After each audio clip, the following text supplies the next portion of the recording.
Bonjour, précieux spectateurs. Bienvenue à notre conversation chaleureuse sur le monde et les drames des célébrités. Aujourd'hui, nous mettons en lumière les relations familiales dans l'une des familles françaises les plus célèbres, la famille Delon.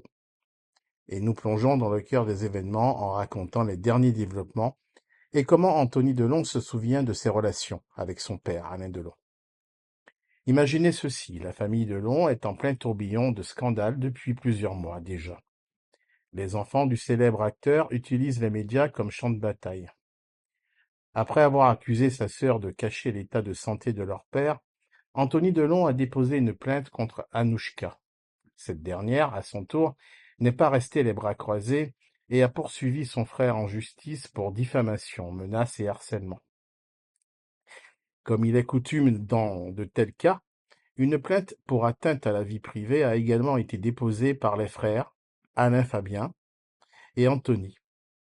Le procès est prévu pour avril 2025. Pourtant, malgré toutes ces difficultés, Anthony Delon n'oublie pas sa famille. Récemment, il a publié un roman intitulé Bastingage, inspiré de sa propre vie. Dans ce livre, il raconte l'histoire de Joseph, un grand patron du CAC 40, aussi égocentrique que castrateur, vivant en Suisse, sur les rives du lac Léman, puis revenant en France 20 ans plus tard. Je veux mourir chez moi, à la campagne, vous avez compris, déclare un des personnages faisant référence aux tensions familiales des Delon. En effet, les deux fils affirment que leur père veut terminer ses jours à Douchy, tandis qu'Anouchka insiste pour qu'il aille en Suisse.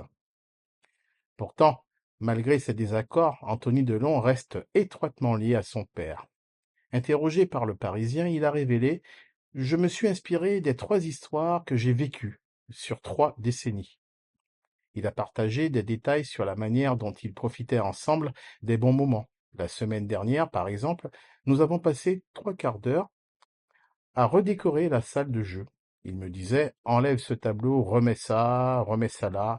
C'était un moment un peu hors du temps. Mes filles sont venues et lui ont fait à manger, et il s'est amusé à cacher mes lunettes. Et voilà, mes chers spectateurs, ces histoires montrent que même dans les circonstances familiales les plus difficiles, il est possible de trouver des moments de tendresse et de proximité. N'oubliez pas d'apprécier chaque moment précieux en famille. Soyez attentifs et attentives les unes les uns aux autres. Je vous souhaite à toutes et à tous une merveilleuse journée. Au revoir.